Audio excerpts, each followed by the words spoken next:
You're back at the Faculty Factory podcast, and I'm Kim Skorupski at Hopkins looking at my new friend, Dr. Jessica Seaman. Hi, Jessica. Hi, Kim. I'm glad to be here. Dr. Jessica Seaman is the Assistant Professor for Medical Humanities, the co-director for Gold Track Curriculum.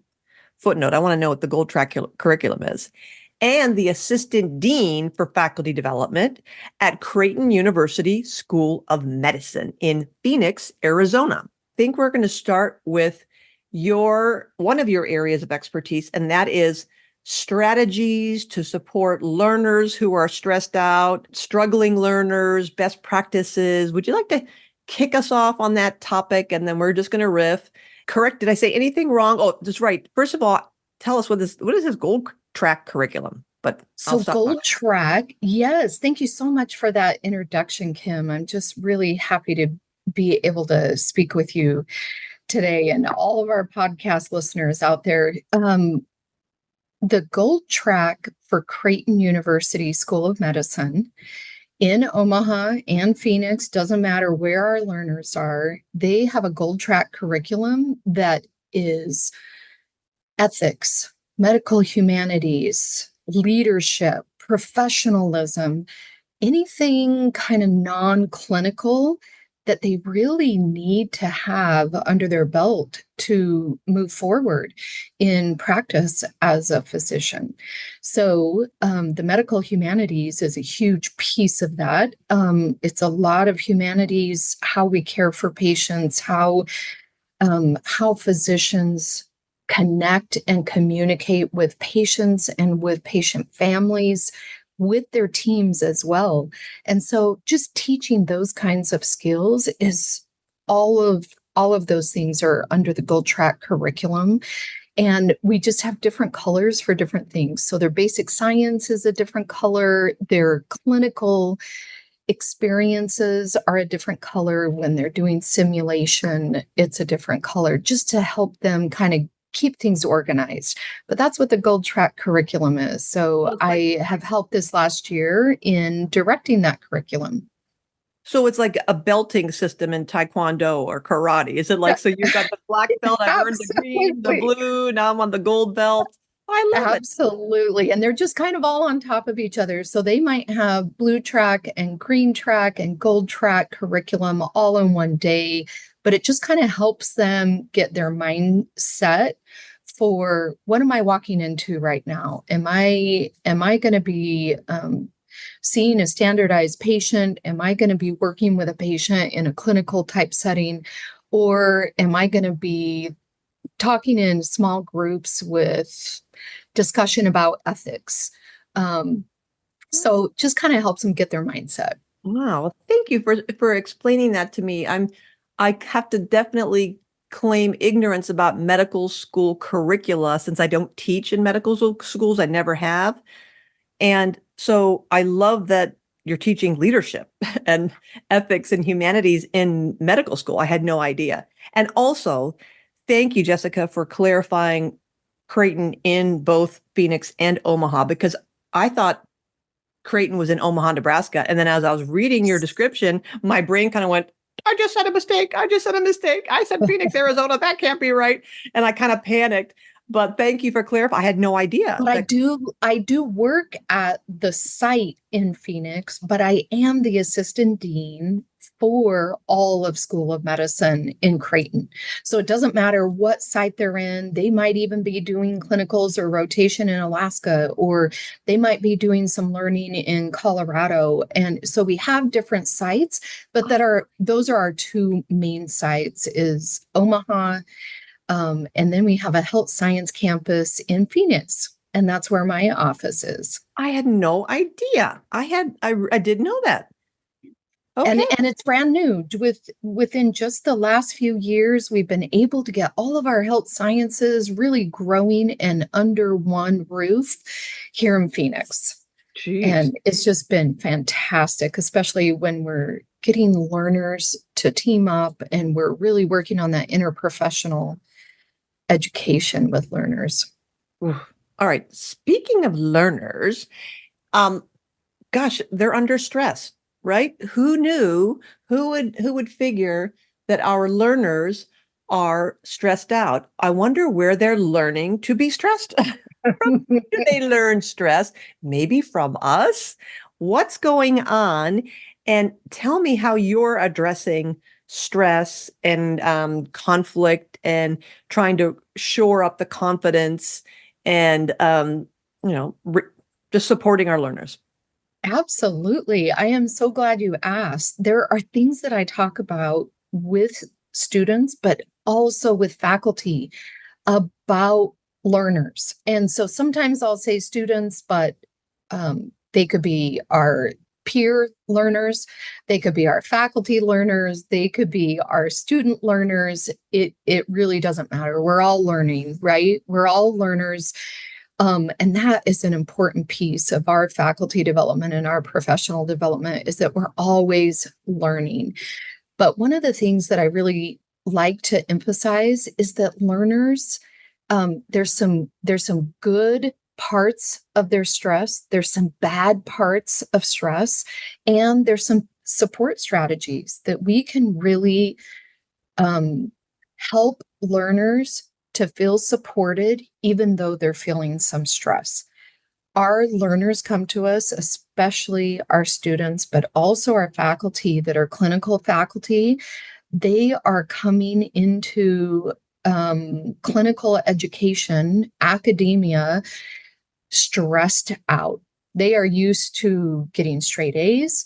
They are used to doing, very, very well in their studies. And they get to med school and they want to do exactly the same thing.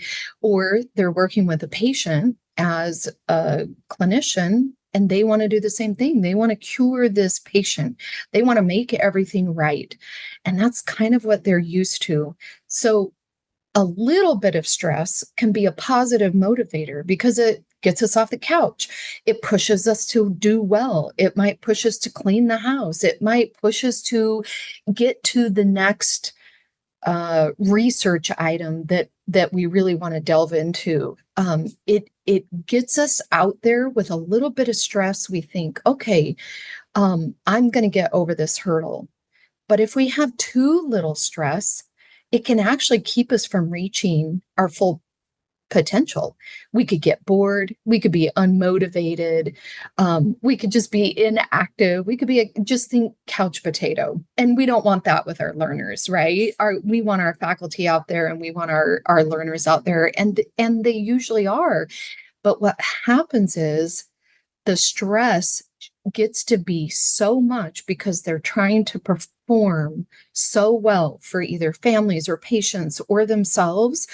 And that can harm our health. It can harm us mentally. It can harm us physically. But the good news is an optimal amount of stress is really okay for us. It's good.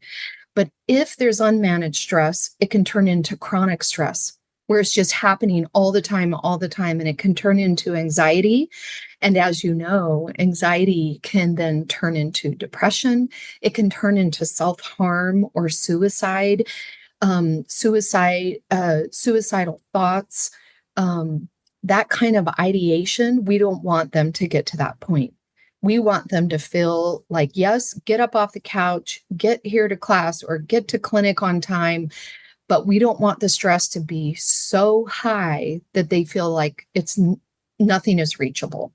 Right. So there's some good, there's some bad with stress. And what we need to do as faculty and staff is really help our learners, whether they're faculty or students, doesn't matter. We need to help them with some support strategies. And so what are those strategies? Okay, so let's dive into some of these strategies. The really great thing is we have all been students before. So all of our faculty have been students, all of our physicians have been students before, and they know what it feels like. But we've got to remember what that feels like. But one of the things that I think is so important to support our learners is giving them clear expectations. So what is it we want a learner to do when they get into the hospital in the morning? Do we want them there at 5 a.m.? Do we want them there at 5:27 a.m.? Whatever that looks like, the expectations need to be really clear. And if a learner is not able to show up on time because for whatever reason, who do they call? Who do they text? There's got to be some organization to these expectations. So that is super important because those clear expectations really provide the scaffolding for learner success. And if learners are confused, they get overwhelmed and they just want to give up. And they're like, well, I don't even know who I'm supposed to call. So I don't think it really matters that I'm showing up late. But when we have those clear expectations, learners are more able to meet any kind of learning goals. And how do we do that? We can actually provide a rubric for them. We can actually give them a criteria or milestones. Hey, these are the EPOs that you need to be working on. These are the things that I'm going to be teaching you, which is it's our professional objectives, right? And those educational, professional objectives are what we need to be sharing with learners. The ACGME has learner expectations for our faculty. They have them for our residents. And the LCME has learner expectations for our students as well. So there are rubrics out there, there is criteria out there, there are milestones out there that can be like a checkbox, but it doesn't have to be. They can weave in and out of, hey, we're going to work on these first two milestones until we get them really, really good. And then maybe we'll pick up another one. And then we're going to incorporate them into what you already know. So assimilation with those expectations, super important. Providing them with an objective, specific and actionable, giving them feedback that is actionable, those are clear expectations. So if there is some high quality work that's happening, not just telling them, hey, great job, but your expectations of, here's the next steps. I really like the suture, the way that you're choosing to suture an opening, but next time, this is what I'd like you to try. So those expectations have got to have some steps with them. Mm-hmm, mm-hmm. And I appreciate how you gave the example of the expectations of what time to come in, and being very specific about that, and building in the if then loop, or the clause that doesn't say if you're ever late, or if you get sick, or if an emergency happens. It's not if, it's when. It's when you are not good, because we know life happens. And so not only, I think, are the expectations very clear about, it helps us to set really good boundaries about performance and evaluation criteria, holding us accountable, holding our supervisors accountable to keeping us on task. And it also, the if then loops, or the kind of, step B, or the backup plan, or the backup plan is, this is who you call, this is how you make up this is how you do that, also gives us very clear guidance on, there's no such thing as perfection.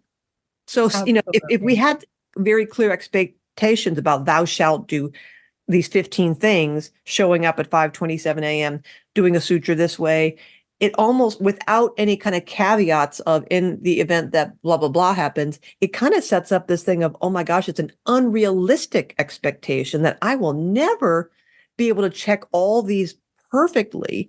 So I like how you emphasize clear, specific objectives and expectations, coupled with this is what happens when this is not done perfectly. We're aiming for this, but don't panic. Now, because some people might be like, oh my gosh, I got it at 5:28. I'm never going to make it. I might as well quit. So you don't want it to be so unrealistic that now we're beating ourselves up, go, oh my gosh, I'm never going to be able to do all this. It has to be achievable, but the realistic. So I love that. Number one. And that is our learning zone. we want to be in the quadrant of a learning zone. So when our psychological safety is really high, a learner feels safe asking questions, a learner feels safe making mistakes, a learner feels safe bringing something up that they're not quite sure about.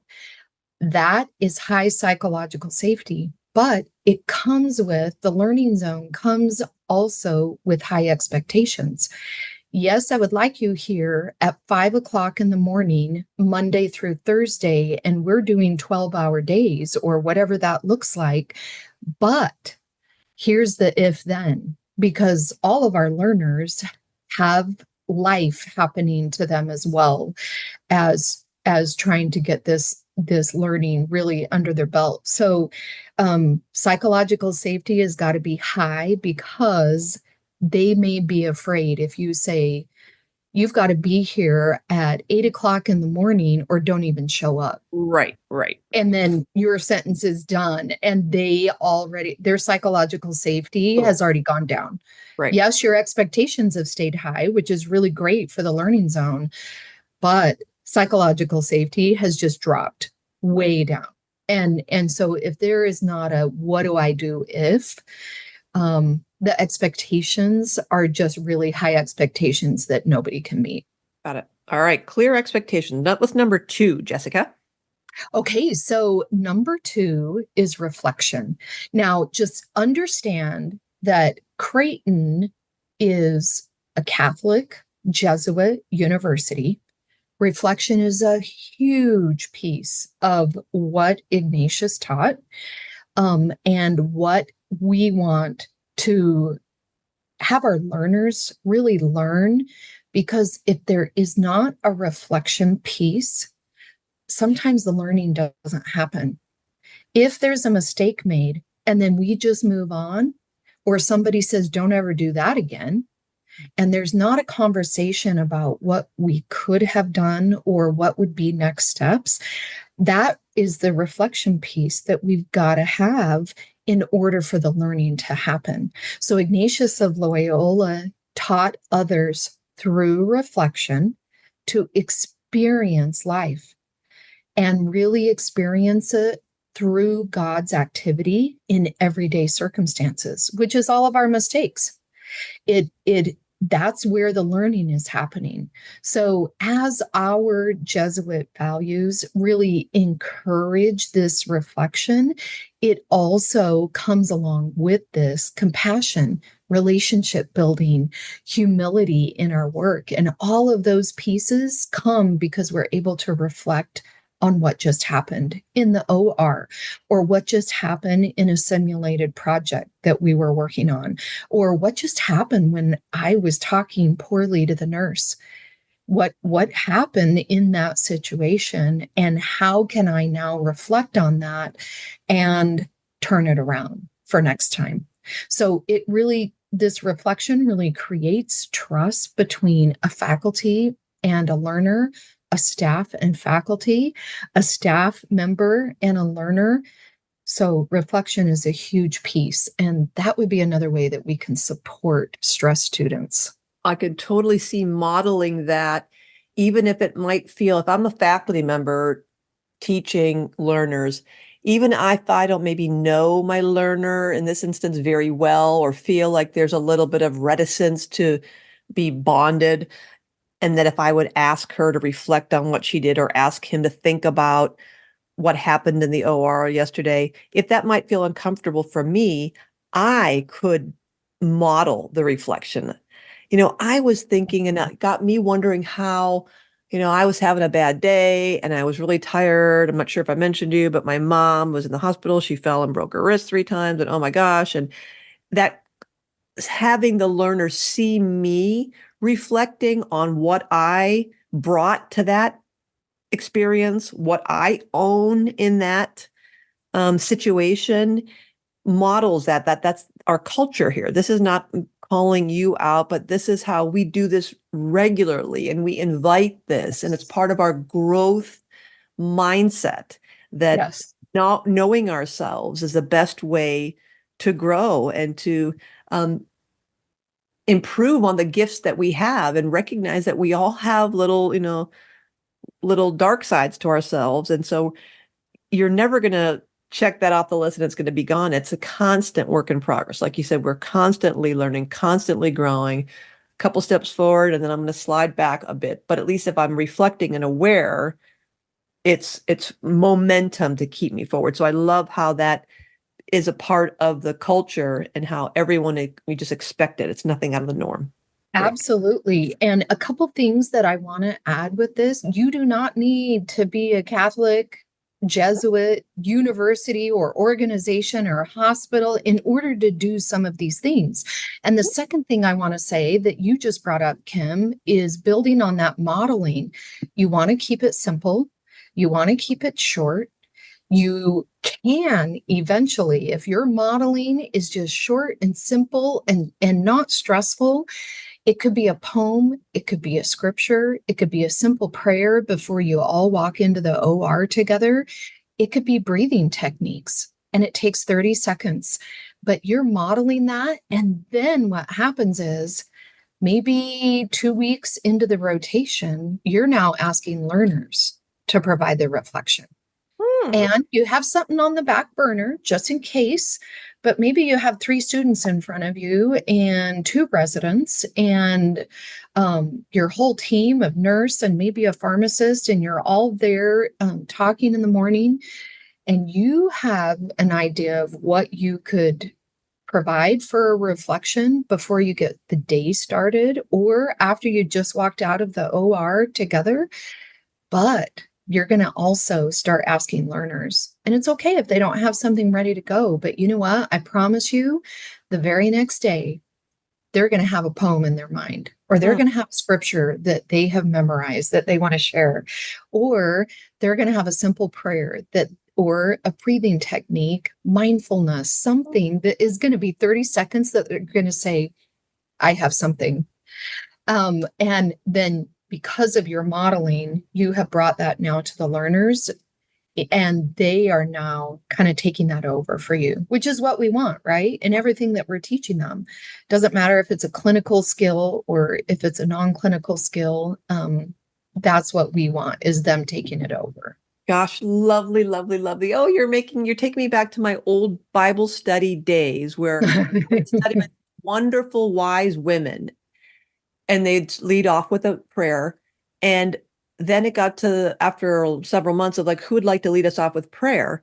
And people would do it, and they would just different versions of it and different things. And then I realized through different women starting us off, and then and there was never any evaluation or assessment of your opening. Like, geez, Kim, you could have really done a better job on that one. No matter what you do, I was like, oh, this, I can do this. So I'm thinking of your learners that after this frequency and regularity of seeing how this reflection comes in various forms and shapes and styles, and it's all good.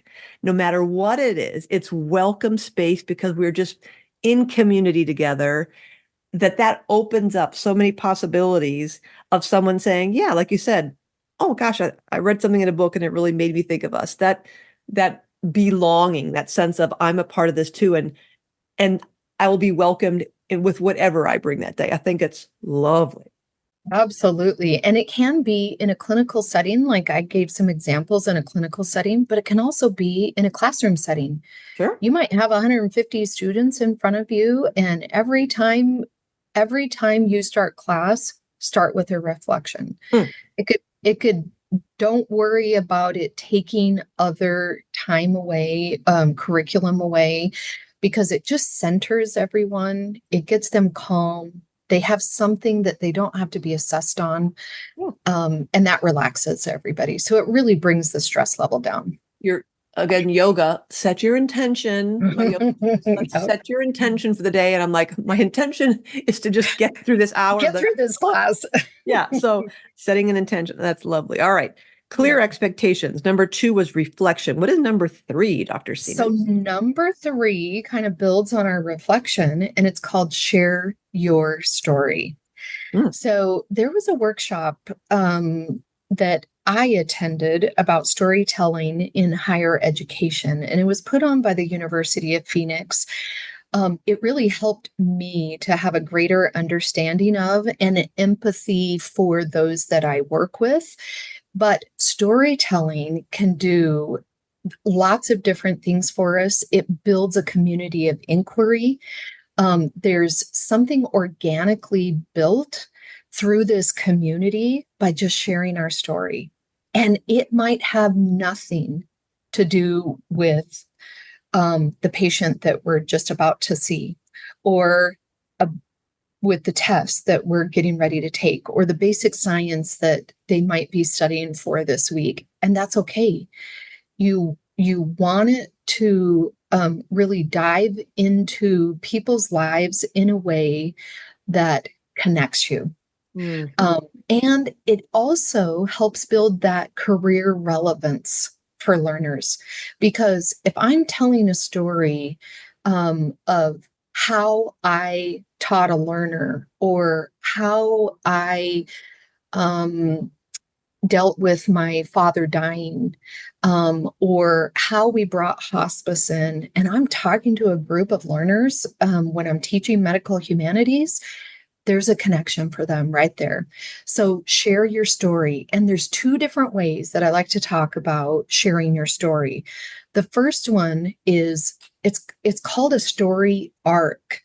So you are maybe with learners for 3 months, or maybe you're with learners for just 2 weeks on a rotation.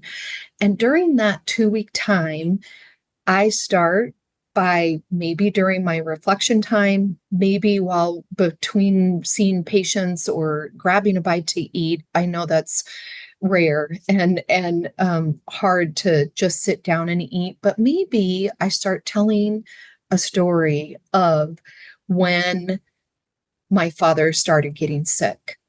And then maybe the next day I'll add a little bit more information.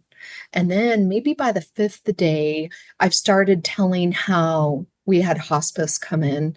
And then maybe by the eighth day, I'm starting to tell about how my father was really in the last few days of his life, and then what happened. So that's a story arc where you don't tell everything all at once. Mhm. Don't try to get it all out. But you know you're with these learners for 2 weeks. And if you have a story about obesity, diabetes, seeing a patient with a really bad heart condition, whatever that experience is for you, or your own personal story, start telling it at the beginning. And then by the end, they've got a lot of information that they have been able to assimilate along the way. So that's called a story arc. Now, when I teach, I'm teaching for almost 9 months with my learners. I'm seeing them every other week in a medical humanities class. And so my story arc would maybe go for 3 months, and then we'd start another story arc. There's other ways to tell a story, and it's just to weave one-time stories throughout that full day that you're with them, or maybe the 2 hours that you're with them. And then by the end of that 2 hours, you've told the stories. So share what's comfortable. You don't have to share things that are not comfortable. If somebody asks to hear more, you're really sharing the pieces that you want to share, and just say, that might be a story for another time. Mm. So it's okay to share pieces of a story and not a whole entire thing. So we've got the story arc that kind of starts at the beginning and helps them with their learning, because maybe they're trying to figure out some palliative care techniques. And my story about my dad in hospice might really help them to connect with somebody that's real. And I might do that over maybe a 3 month time. Or I could just tell a story within 5-10 minutes, and it gives them all the information that they need at once. So there's a couple different ways you can do that, but sharing your story also builds trust, and it kind of breaks down the barriers between the faculty and learner, the staff and faculty, or the staff and learner, in a way that is organic. Mm. And you're also making me think that in addition to building trust, it can be reciprocal, I imagine, of, I can see, Jessica Seaman up there saying, I like to amplify my teaching with stories. And as you get to know me, you'll learn that this is what I do. I'm the same way. I'd always weave in stories, not only, just to keep back in the day, to keep the classroom from looking at newspapers and be focused on me, but I'd say, okay, it's story time. So I'd get their attention, but also to humanize, me and the experience and kind of bring real life applications. So I think I can envision this, you saying, I do this by storytelling. And as my time with you, goes, or as you're in this rotation and learning about this, or as you're here with us for a short time, I'd encourage you to think about your story and what is your story that you could tell, what will help, embed this experience in your brain. What will you remember from this experience? What stories will you have to tell? So again, the quid pro quo of, gosh, modeling reflection, and that's really cool. And also modeling storytelling, which again reminds us of our humanity and how we all love a good story, and how if we get good at thinking about stories, we can write better papers, we can write better grant applications and better reports because we're telling stories, and everyone likes a good story. Great. Number Absolutely. 4. Number 4 is use humor. And I'm going to start this one out with a little bit of humor. Why is a doctor always calm? Why is a doctor always calm? I don't know. Why, Jessica? They have a lot of patience, Kim. Oh, but Okay, it can be. That sounds like a Patrick Smith joke, Mississippi. So your humor can be a little slapsticky if you would like it to be, if that's comfortable for you. But it can also the humor can be a little bit more related to what we're working on them with, right?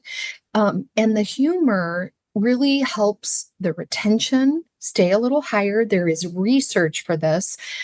In fact, I'm mentoring a third year student. I believe she's third year now. We've been working for the last couple of years on humor research, and she did quite a bit of literature review, and it's just so fun to read all the great things that come with humor. But retention is higher, self-motivation increases. It increases attendance too. So people showing up, a learner showing up to class, a student coming into class that maybe isn't a required class, because, we have required things. We have some things that are their choice. But if they know that the faculty member is going to be using some humor in either their storytelling or in their reflection, that really helps as they're delivering the material, and it helps increase attendance. It really helps with, it increases positive social, emotional learning. And the environment is just a little bit more relaxed. They can laugh. Yeah. They can relax a little bit. It reduces stress and anxiety. I'm thinking of Southwest Airlines, of course. Oh, That yes. some of it is kind of like you're like the eye roll of like, oh, that's so corny, that's so cheesy. You do get a little bit of a chuckle, or you can appreciate their attempt to get a laugh, get people to pay attention, to kind of stress. It's very stressful to travel, and they know people are stressed out. And so I can always, even though sometimes I'm rolling my eyes, I appreciate the attempt to like, hey, we're all in this blind cigar together for a couple hours. Let's all relax. Let's kind of, settle in. Absolutely. We're going to be okay. So the levity and the idea of anything done in communion, just kind of sharing, or at least looking at each other and chuckling, that does bring this warm element, as opposed to flying in the door and people just start like barraging you with and everything you're doing wrong, and we have to hurry, hurry, hurry. I mean, you can imagine the blood pressure going up, and heart rate, racing when you're nervous and tense versus a kind of a laugh can just, that's why people go to comedy clubs, just to laugh, is to For sure. And you want to keep it clean. You want to keep it appropriate. Sometimes within School of Medicine or within physician learning, sometimes that gallows humor comes in, and there's no need to be vulgar. There's no need to be crude. There's no need to put anybody else down while the humor is happening or while the joke is happening. So you want to keep it clean. You want to keep it appropriate, but it really does reduce the stress. Love it. All right. We have 4 clear expectations, reflection, share your story, use humor. What's number 5, Dr. Jessica? Number 5 is be flexible. We all have learners that have life going on. Right. We talked a little bit about that with expectations, but this kind of being flexible helps learners feel more engaged. It helps them feel more understood about the things that are going on outside of the classroom or outside of the clinic. It can lead to better academic outcomes because they know that you're going to be flexible with them. Maybe they're going to be able to explain a test question in a way that multiple choice didn't really give them an opportunity to do. Rigidity can create more stress. And that's been shown in research as well. It can impact our health. It can impact their passion for the work. It can impact our relationship with learners. So we want to stay flexible by allowing somebody the flexibility to turn in something maybe an hour late because they talked to you at the beginning of the day saying, hey, this is what's going on. So I am going to be looking for this at a different time for this learner. Or I'm going to allow them to drop off a child to daycare or to school before they come in the morning. There's a lot of different things that we can do to be flexible. Well, that just sounds kind of back to your clear expectations. Number 1 is when you set these expectations about the exam or the paper or the deadline or the shift or the rotation or the rounds, all those expectations are, again, they're realistic expectations. For the most part, it's expected that you will do these things. I mean, you are being measured on these things. We're all being held accountable, and life. We understand that there's nothing you can do about the fact that COVID or that your child is contagious or that your backup daycare fell apart. This is life. So we understand that. So that's baked into the expectations of, in the event when such and such happens, these are your alternatives. And recognizing that repeated instances of this will also be noted, so that we don't want to be so flexible that you can impact morale by saying, how come Kim always rolls in here at, whatever, dark 30, and when the rest of us have to be here? This is like every other day she's doing this. That's not fair. What is with this preferential treatment? So I think that the expectations around, setting them, but also having the backup of the if-thens and being clear on, this is not to be a pattern. It's in the event that things happen that are outliers. If it's going to be a regular thing, like, oh my gosh, dad moved in with me and I have to, reconfigure something, that's a different conversation. But I think that the flexibility goes in with those clear expectations. Absolutely. And you made me think of something that I just finished my certificate for leadership and well-being through the School of Medicine here at Creighton just 2 weeks ago. I already had a terminal degree many, many years ago, but I feel like I'm just always wanting a little bit more. I'm always wanting to learn a little bit more. And my mom, during this last 2 weeks, did move in with us. And I needed to reach out to my faculty member and just say, hey, this project, this ending final project is going to be a little bit late. And I am so sorry, but I'm just wondering if you can work with me on this. But she already knew that the prior couple months, I had turned everything on time, if not early. I already was super motivated to, and that helps on the learner side that, hey, show them what you can do. Show them, show faculty, show your chief or attending that this is what I can do and this is what you can usually expect from me. But they're able to be a little bit more flexible when they already know what they can expect Yeah. from you. And she was able to be super flexible with me Sure, people in have to just getting accommodate. that project done. Absolutely.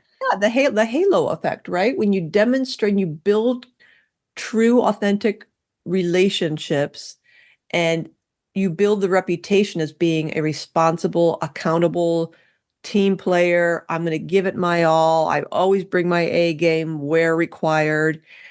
And you demonstrate that over and over and over again consistently, then that is that halo effect of, all right, I will forgive the transgressions or once in a while when this happens, because again, that's life. And that we shouldn't beat ourselves up about things that, for which we have no control over, and recognize that this is an aberration or this is a period or a season or a moment.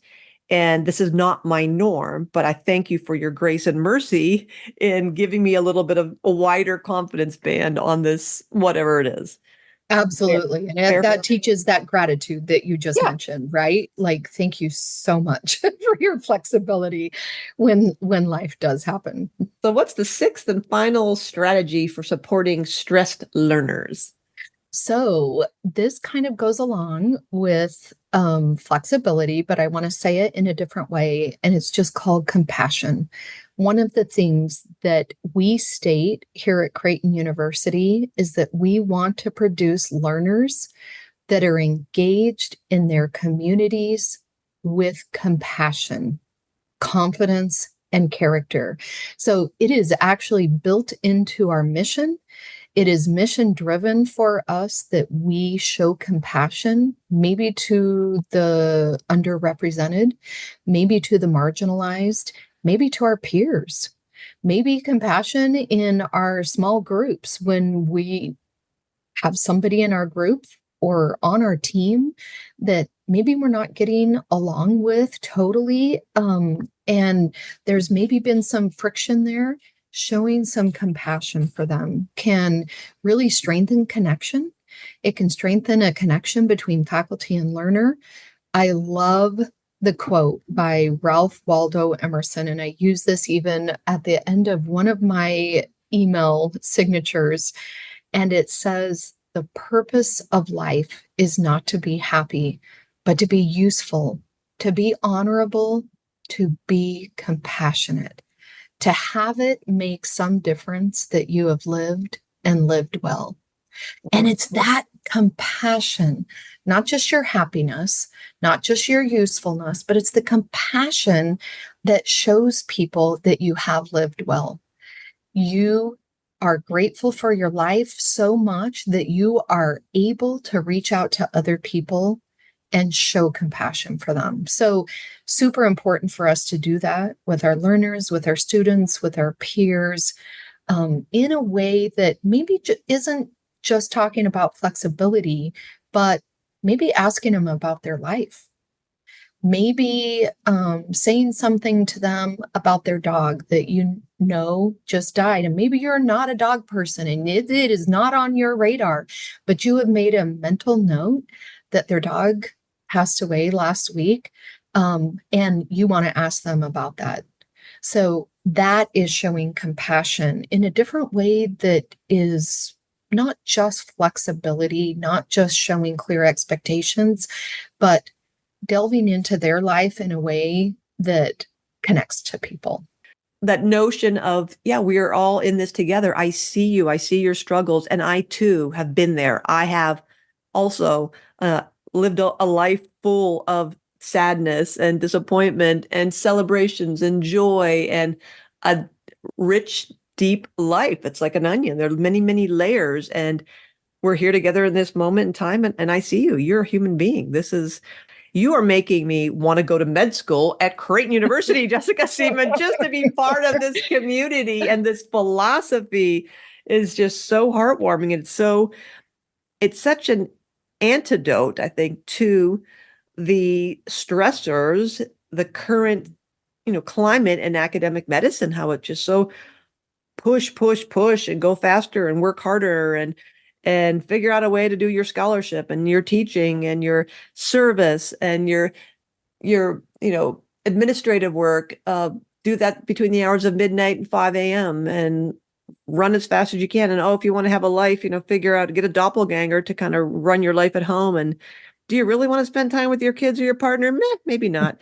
Just, be a robot. It's such a refreshing way to think about doing life. And so I'm just really pleased to learn about this at Creighton. And it is something that is really built into our climate and our culture.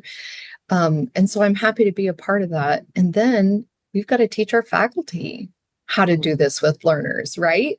Can't yeah, just be one or two people yeah. using these support strategies. We've really got to teach our faculty how to do it as well in whatever setting they're in.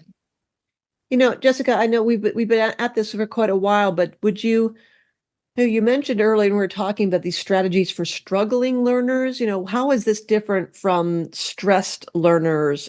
Is it something that you could kind of give us a high level overview of?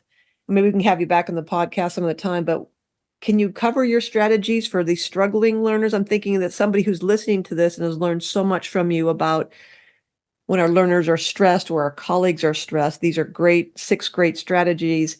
And if it kind of goes into someone's beyond stress, they're like actually struggling. Could you kind of give a high level, like a teaser, or maybe kind of go through them with us now?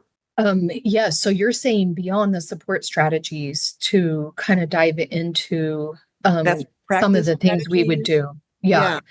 So we have a really, really great counseling support system. We have steps that are first try this, then try this, then try this. So let me, I want to walk you through just a few of those. Those are some of the things that we do here at Creighton so that learners know, oh, what does this look like? So there might be a screening first by a counselor or a team to and they set an appointment with a counselor. It builds on autonomy of the learner. The screening at first it's a quick access appointment. Let's see how far this stress has gone. Let's see how far this anxiety or depression has gone. And then some recommendations are made. They might have a referral to other campus support or to some peer support. So you can see how with a peer support, as opposed to campus support, it may be more autonomous for the learner because they now need to reach out to a peer that they have been matched up with to support them. There's some self-help education, psycho education that can happen as well, like apps and different websites that we make sure that they have on their phone or they have on their device, that they're able to check in. Hey, this is how am I feeling? In fact, I think there's an app that's called How Do I Feel? Ah, and they're able to get to some of these apps, but it grows in autonomy for and grows in self-motivation with the learner, depending on what step they're at. But there might be some online therapy that we can do with them. And there can be a further psychiatric assessment if it has grown to a more extreme point of stress and anxiety where it is now chronic. It is not going away. Faculty have been working with them, staff have been working with them, and it's not ending. And it could get to an off-campus referral. So there's kind of these, it's a flexible care hybrid model, and we call it our pathways that comes from our division of student life. Now we have really, really great associate deans and assistant deans within the School of Medicine that are student life centric. They work with students on each of these steps. They might be able to refer them to a counselor. They might refer them to off-campus psychiatrists if it has gotten to that point. So we want to start small with a little bit of time with them, and then it can grow into something that, depending on their need. Yeah. And is this rich resource and portfolio of resources available to faculty and staff, or only students? So faculty, staff, our residents, our fellows, our physician residents and fellows all have access to the EAP because they are employees. So it's the EAP that we have is through Magellan. They do a really great job of putting workshops out there to help with suicidal ideation, to help with reducing stress. And there's all different levels of workshops that they can participate in. And they also, the EAP provides 8 free sessions with a virtual psychiatrist or psychologist or counselor, depending on the faculty need as well. Yeah. So employee assistance program. Yes. Yeah? Yes. I'm sorry. I did not, I did not explain that. Yes. But the EAP can help with anybody that's employed by the university. Got it. Dr. Jessica Seaman, I just want to know I want to know many things, but I really would love to hear about your cool, innovative program. Like this is kind of getting into your assistant dean for faculty development role. What is this fellowship? Could you tell us about? I've never heard, and I've been in almost 2 decades. I've never heard of a School of Medicine faculty development fellowship. Could you just tell us briefly what that is?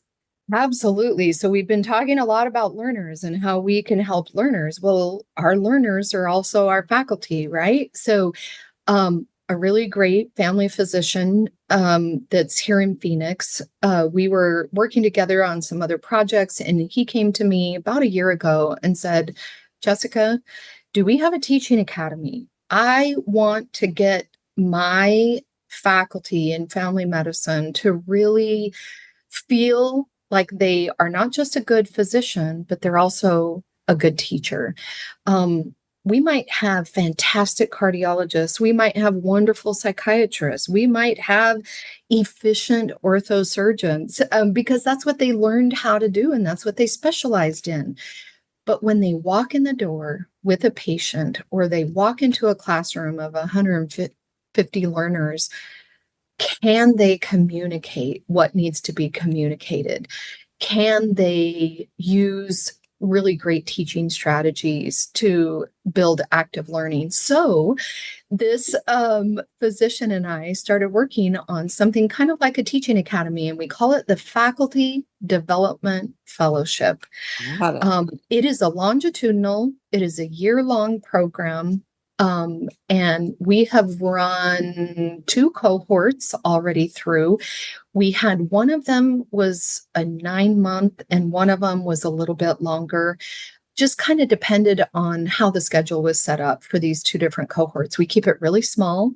We like it to be 10 to 12 early to mid career faculty that really want to hone in on how can I teach these clinical skills in a different way so that my learner is not stressed beyond repair, and so that my learners feel comfortable going on to the next steps without me, which is really what we want them to be able to do, right?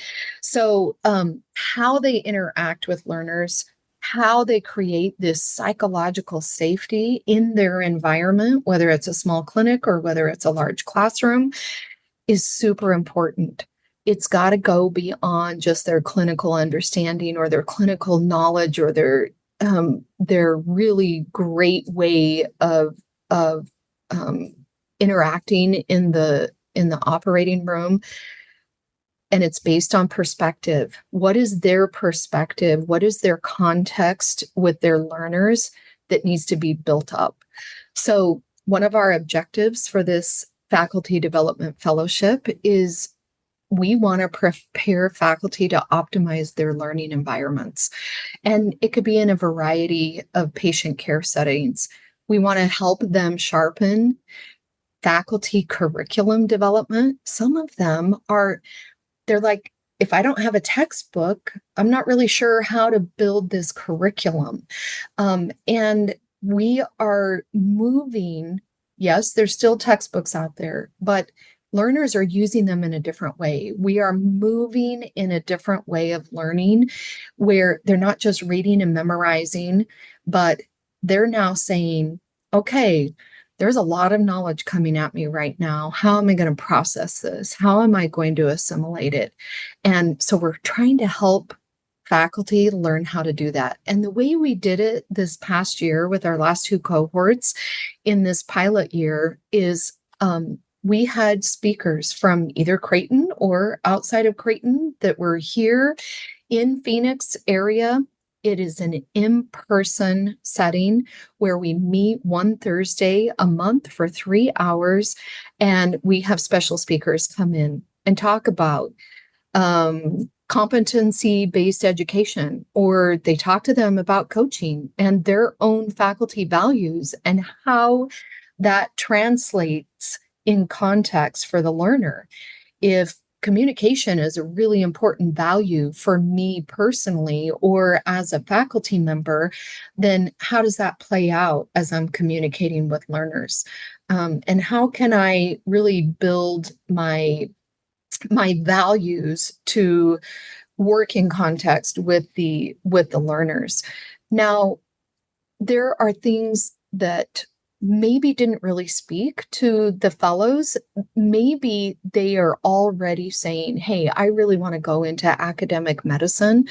And so having somebody come talk to them about building a career in academic medicine, maybe it wasn't as connected for them, but then they're also, because we're in a small setting, they're able to share their knowledge as well. So that part was really, really great with our fellows. We keep it small. We keep it in person. We do not do virtual. We do not Zoom.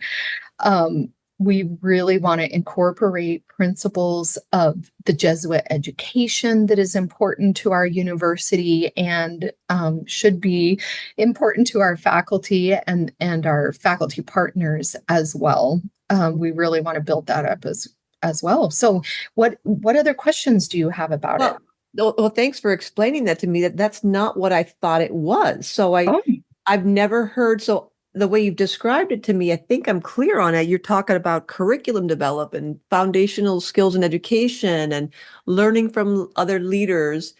And so, but you call it a fellowship. And it's interesting to me because the way you've described it is like a lot of our leadership programs that meet over a year. It's a cohort once a month or every couple of weeks for 3 or so hours or a couple hours, depending on the program.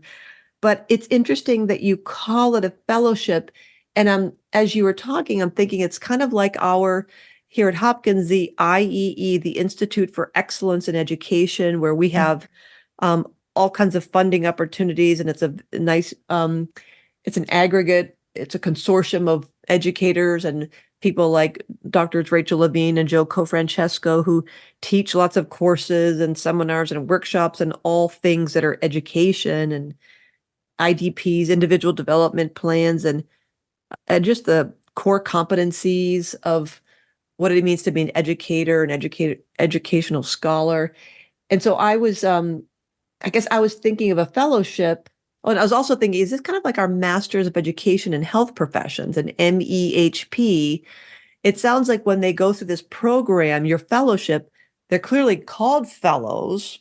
And then I imagine they're putting that on their CV, which has to me, a higher cachet than saying I participated in the XYZ mid-career leadership program. So it kind of does bring a heightened level of gravitas, if you will. I was thinking when we were first talking that it was a fellowship where like someone does almost on sabbatical, we have these provost fellowships here at Hopkins where someone will go and work in the provost office for 6 months or a year, and they're a provost fellow where they're learning Got provost it. on a specific Right. project. And so I was thought, oh gosh, because I proposed years ago, why don't we have dean's fellowship so that faculty could come into our vice dean suite and learn what does it mean to be the vice dean for research, clinical research, education, faculty. Kind of an internship type setting Yeah. where they're learning how to do what it is they're there to find Yeah. out more about. Yes. Yeah, and it can go a lot of different directions for sure. We just did not have any we have on the main campus in Omaha a Center for Faculty Excellence, and they are getting more and more things out virtually for sure, but we didn't have anything here in Phoenix to pull together a longitudinal curriculum of how do I now become a great clinical educator. So you could call it a teaching academy. You could call it, it's not really like an internship, but we do call it a faculty development Mm, fellowship. So it's not clinically related, but it's all about their own teaching and learning right, skills and their own coaching and mentoring skills right. as they work with learners or their peers. Yeah. Do they get a stipend to participate in it, or do they have to pay to participate in it? It's all voluntary and free for faculty members at Creighton. So this last pilot year was free because we really didn't know what kind of feedback we were going to get and how it was going to go. And we got such great feedback from the fellows. So we ended up graduating 16 fellows just last month, and they get all the CE credits and all of that and their certificate for their fellowship. And it comes out to about 20 hours of CME. So this last year, though, they did get flex time. They didn't get a stipend. They weren't being paid, but they were getting their CME credits for free and they were getting flex time. So when they came at 3 o'clock from 3 to 6 on a Thursday once a month, their program director, their academic chair, they knew, okay, I'm not going to schedule them for this afternoon because I know that they've got to leave. And so they had some flex time that way. But this next cohort, starting in September, we are asking for $1,000 from the programs. Mhm. So it doesn't need to come out of the fellows' pocket. It doesn't need to come from them personally, but there are funds, academic chair funds, there are program funds that can be used for this. We like to keep it interspecialty, not quite interprofessional because they are all from School of Medicine. They are all physicians, but we might have a couple psychiatrists and we might have a couple ICU pediatricians and we might have an orthosurgeon and we might have psychiatry or radiology or different things like that. We like to keep it interprofessional specialty. So it's not a heavy load on one program for the $1,000, but it's also helping others. Okay, a surgeon talking to a Mhm. psychiatrist in a small group setting, what can they learn Right. from each other?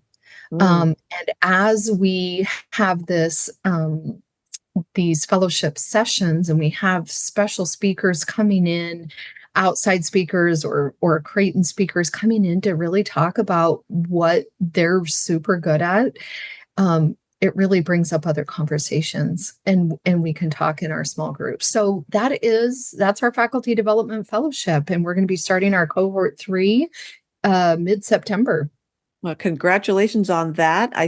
I'm sure you're excited to hear about outcomes and how people have maybe started new collaborations and they're doing research together, or they're really excited about leadership potential and possibilities and want to learn more about education and curriculum development and educational scholarship. I can see how this is a catalyst to further growth and development, further collaborations, and like saying, hey, Jessica, what's the next step? I mean, I did your fellowship, 3, 5 years ago. I'm ready. I'm hungry for more. So I think always measuring outcomes, then demonstrating and documenting to our leadership the value of what we're doing and how this impacts recruiting faculty and retaining faculty and engagement and satisfaction and morale and a sense of belonging and publications and grant applications. And I mean, there's so much that we can All measure. of those things. Yeah. Absolutely. And retention of faculty is such a money saver, right?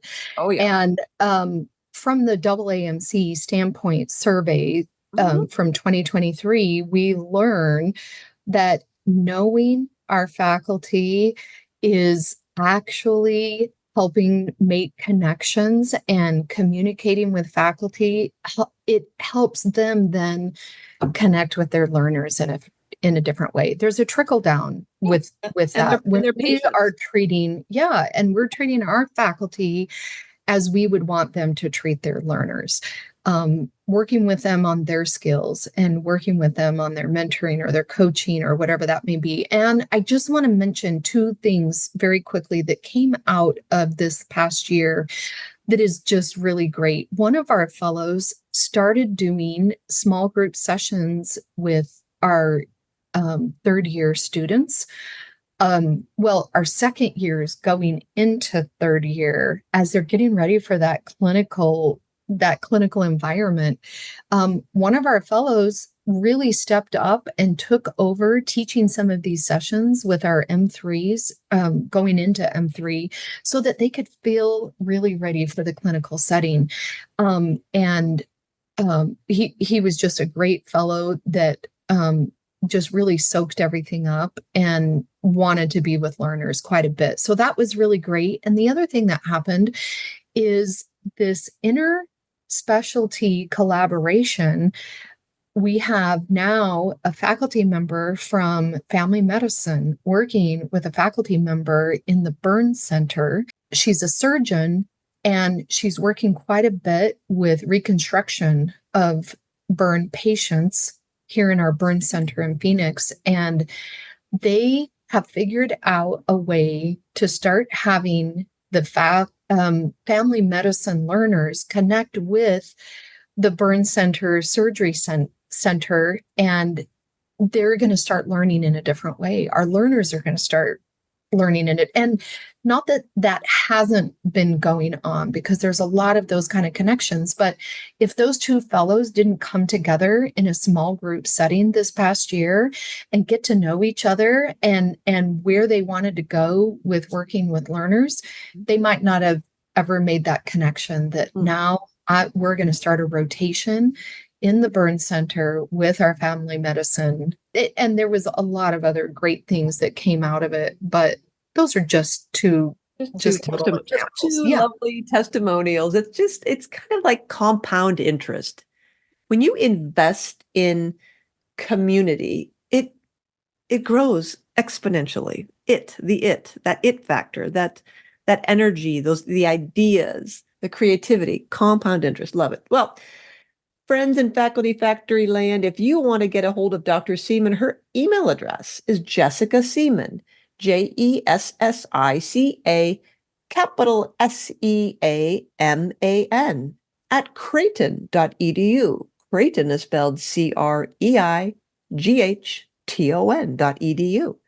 Her information will be on the facultyfactory.org website.